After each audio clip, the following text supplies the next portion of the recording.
Ketika kita berpendapat bahwasanya organisasi itu terlalu membuang-buang waktu, terlalu membuang-buang tenaga, pikiran, terus juga terlalu katanya sih terlalu membuang banyak uang. Ya itu kan pendapat dari masing-masing ya. Akan tetapi ketika saya ngambilnya sebuah sisi positif, itu saya akan mendapatkan hal yang positif juga gitu. Jadi bagaimanapun ketika kita udah masuk di sebuah organisasi, itu banyak hal-hal yang bakalan kita dapatkan nih. Caper boleh nih. Caper. Tapi jangan sampai merugikan sama teman-temanmu gitu. Caper ya hanya untuk diri kamu gitu. Jangan menjatuhkan gitu. Jangan sampai menjatuhkan gitu. Soalnya itu fenomena yang sering terjadi tuh kalau kamu caper, kamu benar-benar bisa merugikan sama teman-temanmu. Dan dibenci nggak sih? Nah, itu yang jadi hal kendala kita ketika kita di kelas.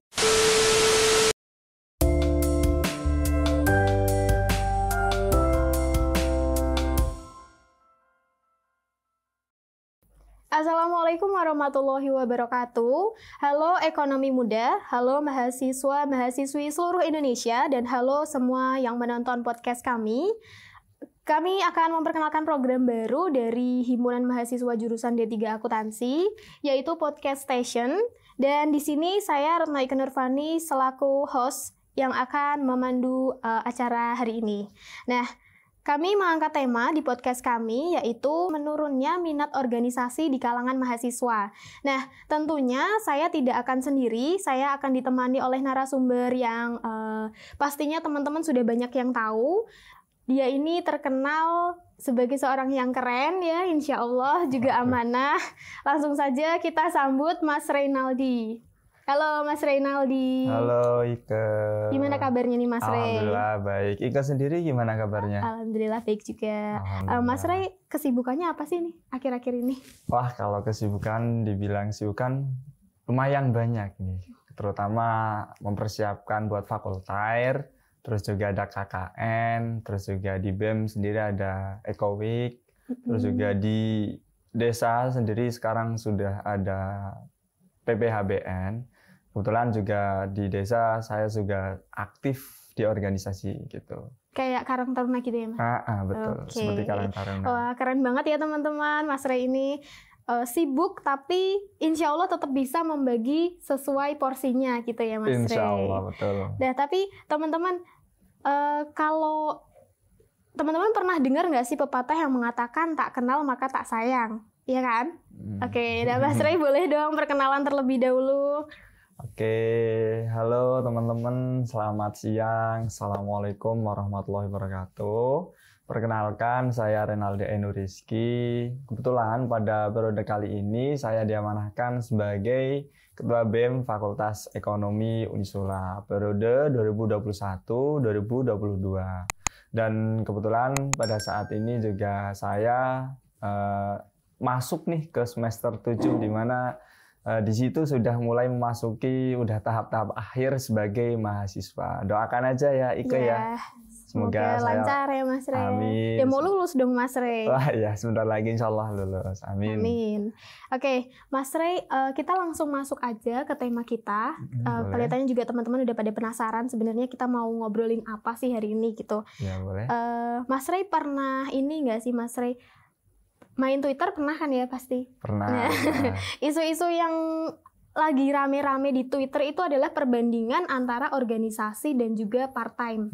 Part-time kan lagi terkenal-terkenalnya nih di mahasiswa. Mahasiswa pengen kerja, pengen yang mendapatkan uang, mendapatkan pengalaman juga gitu. Nah, akhirnya di Twitter itu membandingkan antara organisasi atau part-time nih. Karena kan di organisasi kita itu lebih banyak mengeluarkan uang. Iya. Waktu, tenaga, akun buat paid promote ya kan, yang lagi rame ini. Terus kalau di part time tuh kan kita enggak terikat oleh aturan dan fleksibel dan juga dapat cuan gitu. Nah, menurut tanggapan Mas Rey sendiri tentang itu gimana nih Mas Rey? Oke, mengenai dua hal perspektif hal tersebut itu memang sangat mempunyai fenomena yang menarik ya menurutku Ika. Jadi seperti ini ketika kita berpendapat bahwasanya organisasi itu terlalu membuang-buang waktu, terlalu membuang-buang tenaga, pikiran, terus juga katanya sih Iya. terlalu membuang banyak uang. Ya itu kan pendapat dari masing-masing ya. Akan tetapi ketika saya ngambilnya sebuah sisi positif, itu saya akan mendapatkan hal yang positif juga gitu. Jadi bagaimanapun ketika kita udah masuk di sebuah organisasi, itu banyak hal-hal yang bakalan kita dapatkan nih.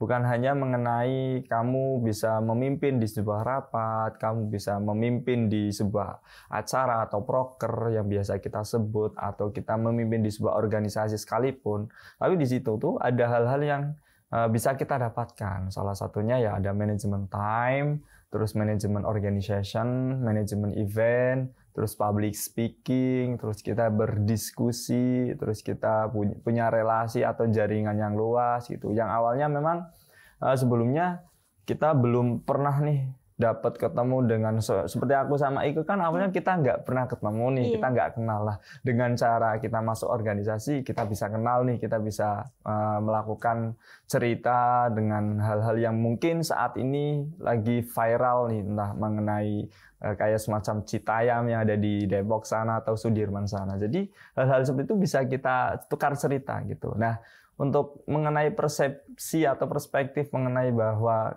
kita tuh sebagai mahasiswa harus bisa mengontrol nih keuangan kita ya, dengan cara part time itu kita bisa mengendalikan keuangan kita. Nah, itu menurutku ya itu bisa kita lakukan ketika kita berorganisasi juga gitu. Jadi memang ada beberapa teman saya yang memang saat ini tuh dia bukan hanya kerja di part time gitu, tapi dia juga punya usaha sendiri. Jadi usaha yang mereka miliki itu benar-benar bisa dikembangkan dengan baik dengan cara ya kita mendapatkan teman-teman yang banyak terutama di organisasi. Jadi kita memanfaatkan teman-temannya di organisasi pun dengan cara yang positif juga gitu untuk memperluas dagangan kita. Jadi sebagai ilmu marketing yang kita miliki pun kita bisa terapkan, bukan hanya di sebuah lingkungan perkuliahan saja, tapi ternyata bisa di lingkungan yang lebih luas gitu. Oke, berarti tetap intinya kalau relasi di organisasi tuh ya penting banget untuk tadi bisnis. Iya, betul. Iya, oke. Tadi kan Mas Rey juga bilang Mas Rey aktif di Karang Taruna juga. Iya. Nah, ada nih teman-teman saya atau mungkin teman-temannya Mas Rey juga itu berpikir saya kan sudah ikut organisasi di Karang Taruna. Nah, emang itu nggak cukup ya gitu? Kalau menurutku itu sesuatu yang berbeda ya. Ketika saya masuk di sebuah Karang Taruna, itu saya benar-benar terjun dan berkomunikasi dan berinteraksi itu dengan masyarakat secara langsung. Jadi organisasi Karang Taruna itu menarik juga menurutku karena di situ saya benar-benar lebih dekat dengan masyarakat, lebih tahu apa yang pengen dibutuhkan oleh masyarakat. Karena Karang Taruna itu bukan sebatas organisasi yang menyelesaikan sebuah agenda, tapi di situ juga menyelesaikan sebuah konflik. Sama kayak aku di BEM, sama kayak aku di organisasi di perkuliahan. Itu bukan hanya mengenai kita menyelesaikan sebuah kegiatan, menyelesaikan sebuah agenda, tapi di situ juga bisa menyelesaikan sebuah konflik antar individu dengan individu, individu dengan kelompok, maupun kelompok dengan individu, maupun kelompok dengan kelompok. Sama ternyata di Karang Taruna pun kita menemukan banyak fenomena. Bahkan ketika saya masuk di organisasi Karang Taruna, antara tekanan yang ada di kampus dengan di masyarakat itu lebih besar di masyarakat. Gitu.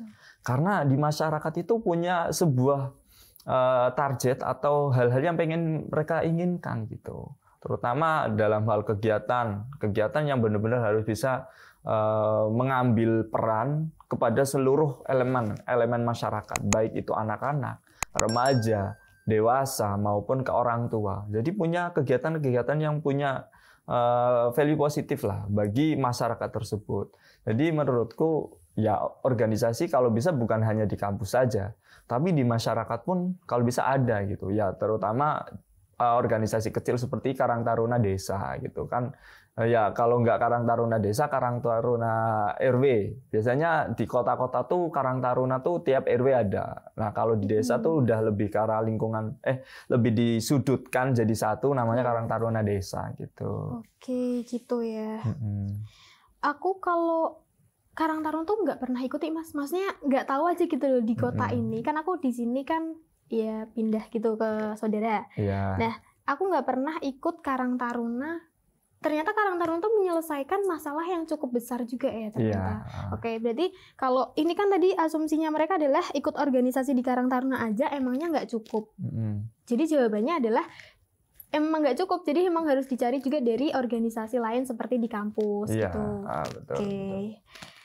Oke, yang ke selanjutnya itu tuh lebih banyak gimana ya, maksudnya Mas Ray tadi kan bilang juga ada ikut ini, ikut itu juga semuanya. Nah, itu cara memanajemen waktu yang tepat itu gimana sih, Mas?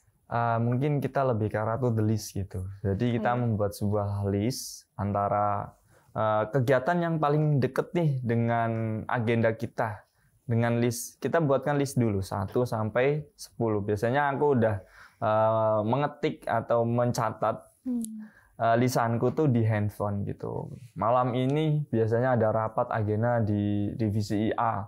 Malam Sabtu, malam Minggu sampai malam Selasa tuh biasanya udah ada beberapa agenda yang aku list buat kegiatan-kegiatan yang akan aku laksanakan. Nah, maka dari itu biasanya memang aku juga harus ada pengingat, bukan hanya sebatas handphone saja, tetapi kadang aku juga butuh teman nih, teman yang ada sekelilingku. Biasanya tuh ketua divisi, ketua departemen, atau wakil ketuaku, terus juga beberapa teman-teman tuh biasanya tak berikan sebuah informasi bahwasanya ingatkan aku ketika ada rapat gitu. Karena kalau aku nggak diingatkan, pastikan aku kadang teledor nih, ada kegiatan lain yang harusnya tidak bisa aku tinggalkan, maka dari itu ya aku bisa izin gitu.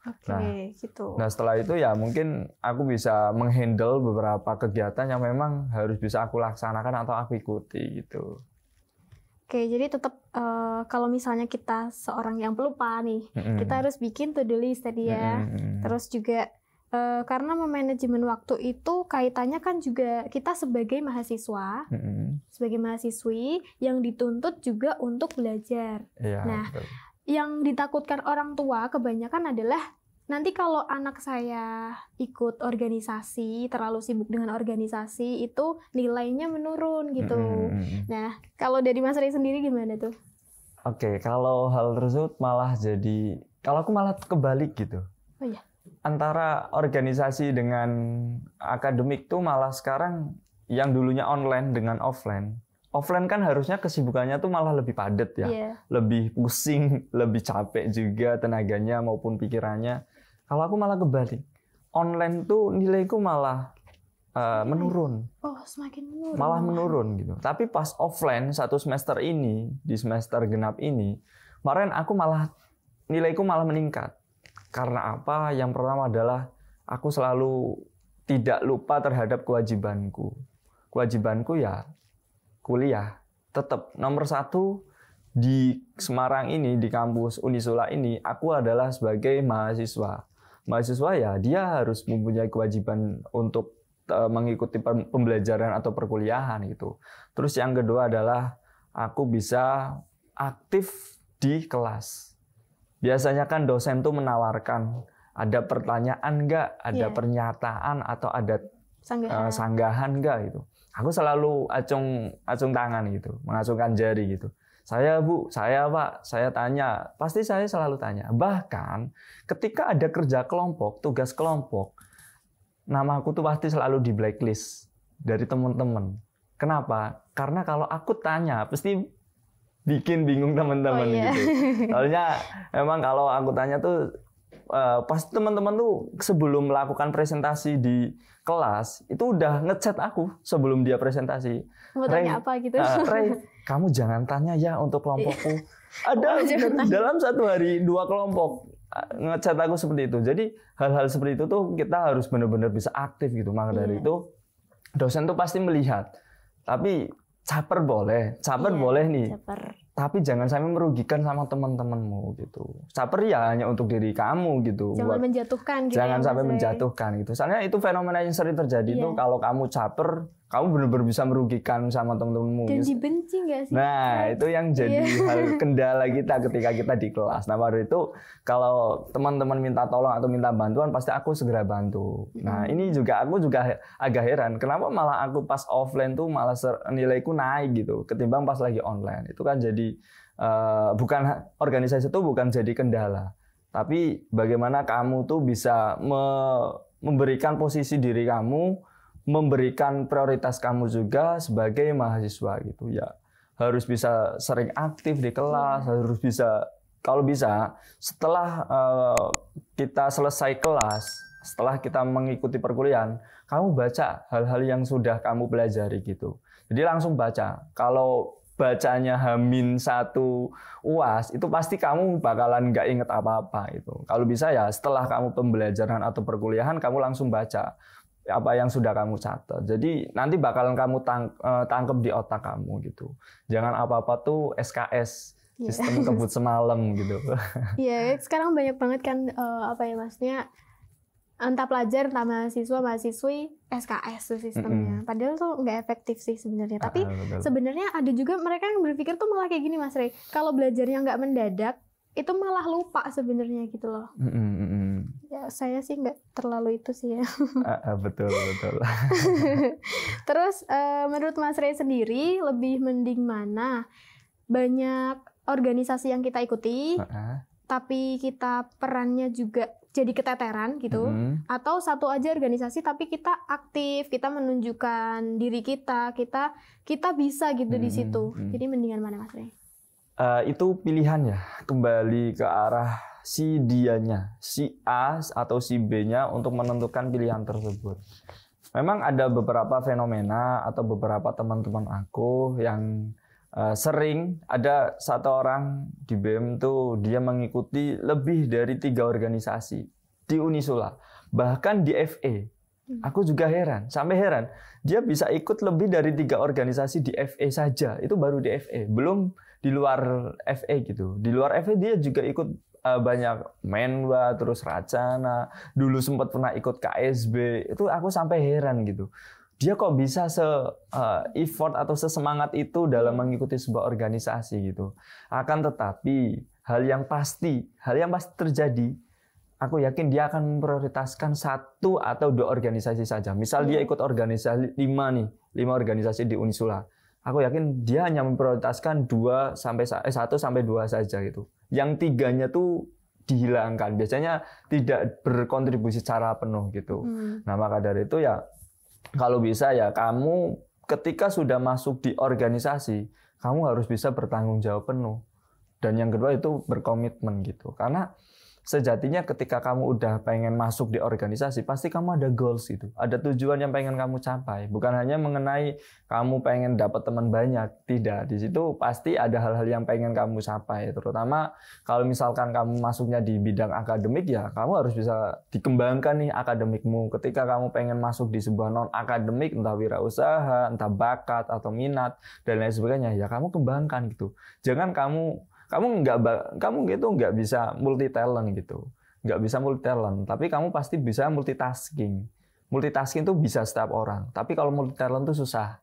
Kalau talent kan udah sebagai bakat, udah sebagai skill. Maka dari itu kalau udah satu skill yang bisa kamu bener-bener semangatin, terus kamu sukai dan kamu kuasain, kembangkan terus secara penuh gitu. Jangan sampai kamu tuh ganti talent yang lain yang awalnya dia fokusnya di bidang akademik, dia pindahnya ke arah minat atau bakat. Itu kan jadi hal yang bikin agak ribet ya menurutku. Maka dari itu ketika kamu udah punya bakat yang benar-benar kamu kuasain, kamu kembangkan lagi dan terus digali potensinya gitu.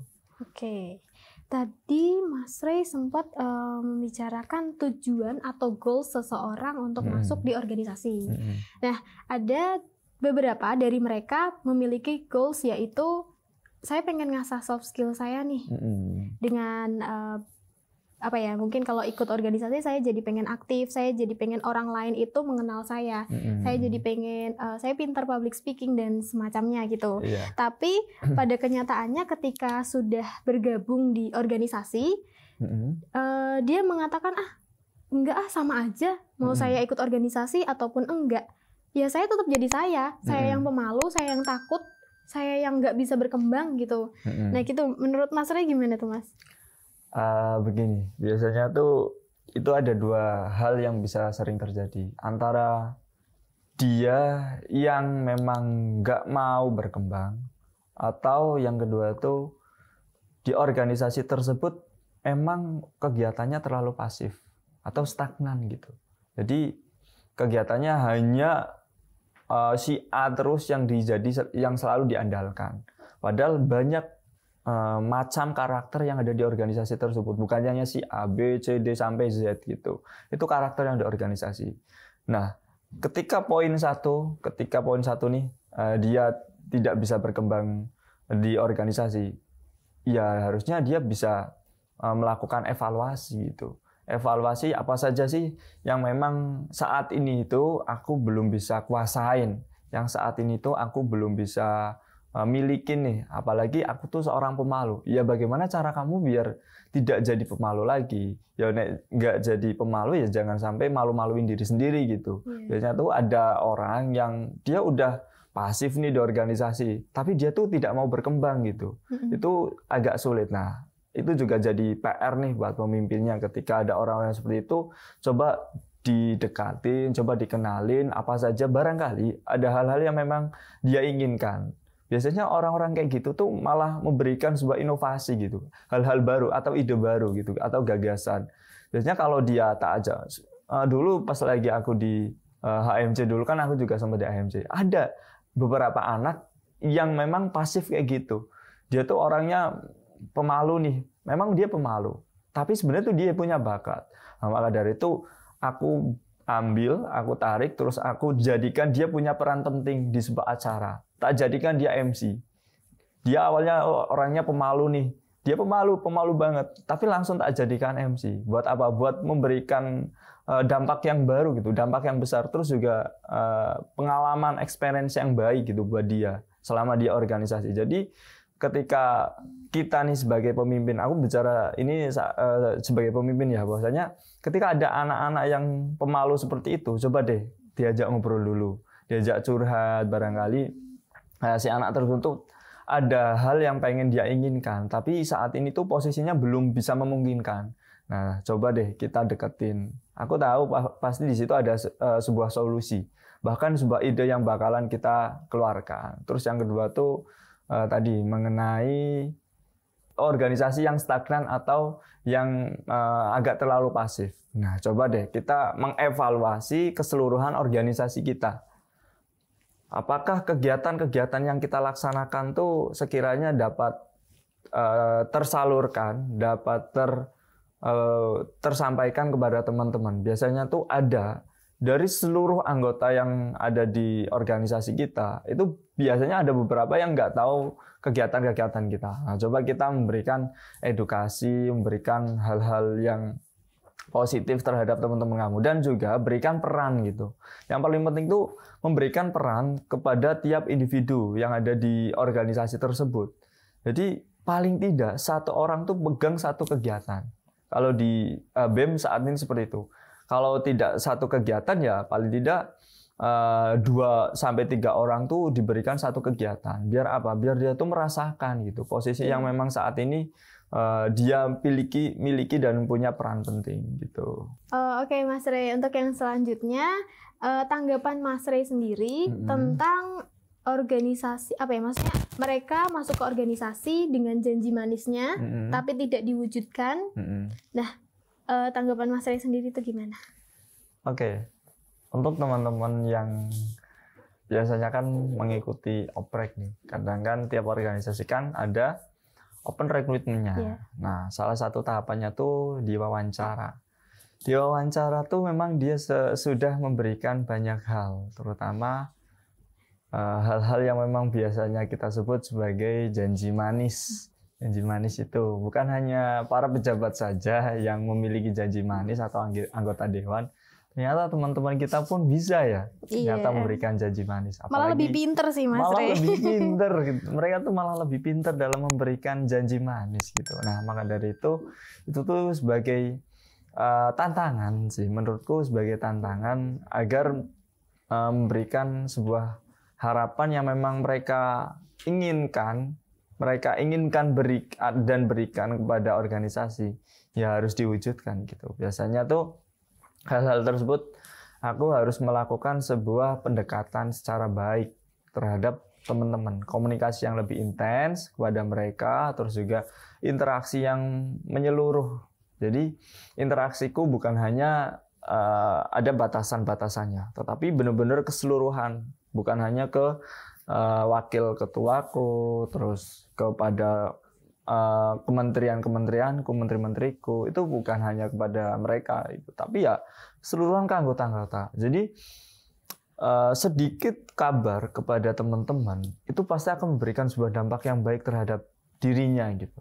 Dirinya loh ya, bukan hanya kepada aku loh ya, tapi pada dirinya. Jadi seorang pemimpin tuh jangan pernah ragu untuk menanyakan kabar.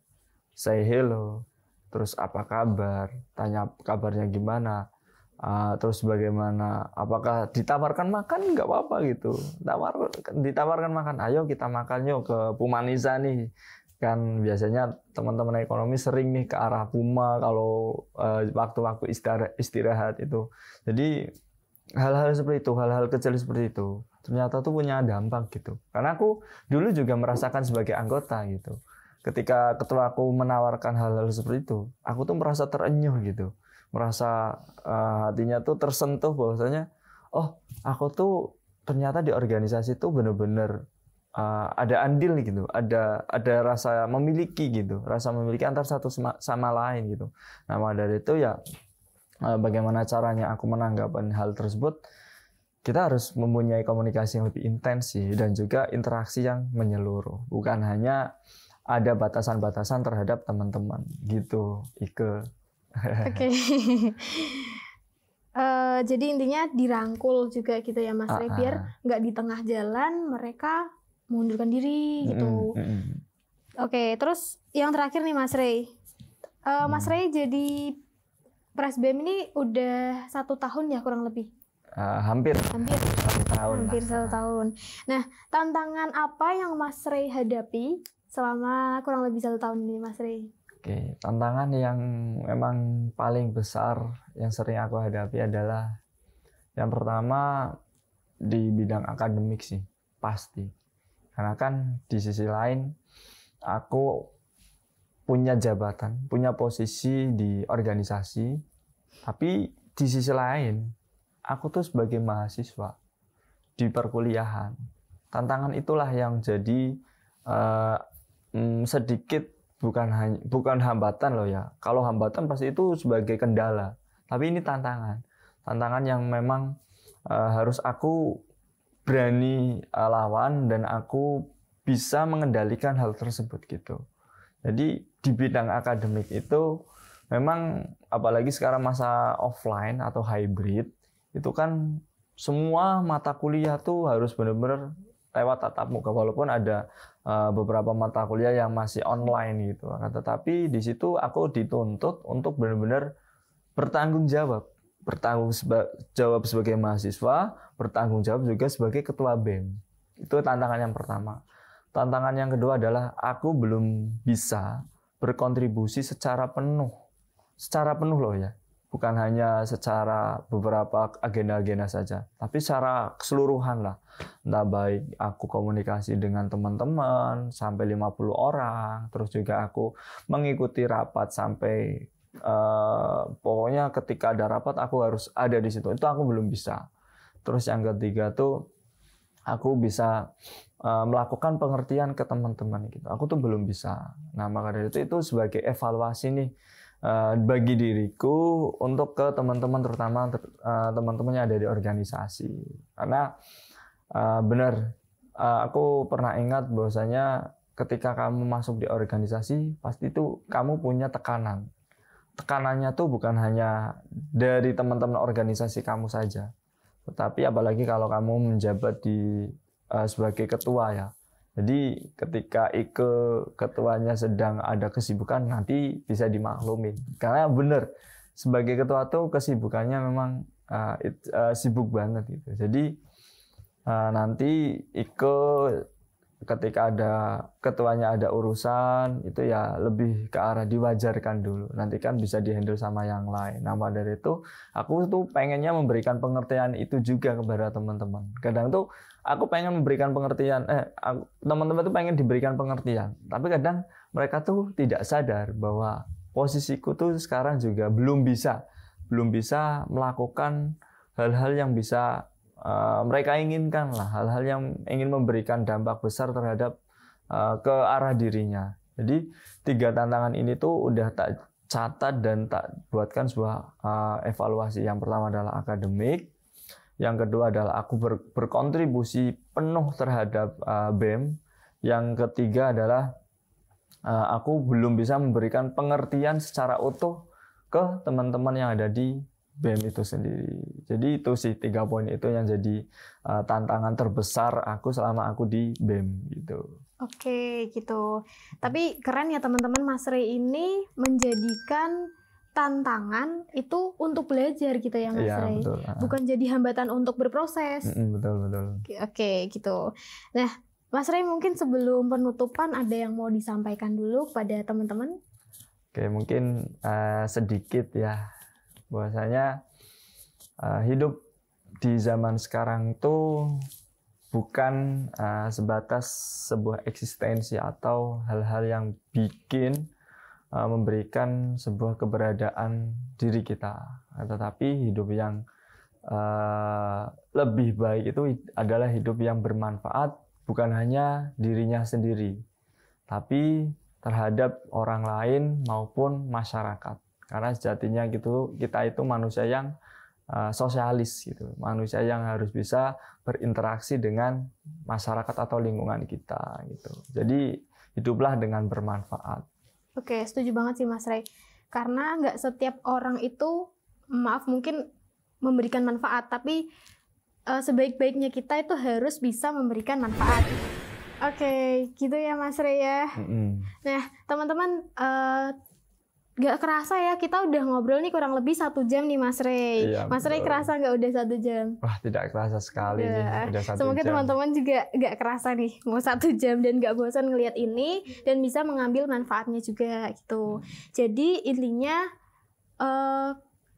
minat mahasiswa terhadap organisasi itu sebenarnya masih banyak banget, ya kan Mas Rey? Masih banyak. Yang daftar BEM juga masih banyak kan? Masih ada beberapa. Yang ditolak-tolak juga kayaknya masih banyak nih Mas Rey. Beberapa ada yang saya tolak kemarin. Tapi itu ditolak karena nggak janji manis ya? Bukan. Bukan itu. Ya udah teman-teman, gitu aja. Ini saya selaku host pada hari ini. Saya undur diri. Dan selamat menyaksikan podcast kami yang selanjutnya. Wassalamualaikum warahmatullahi wabarakatuh.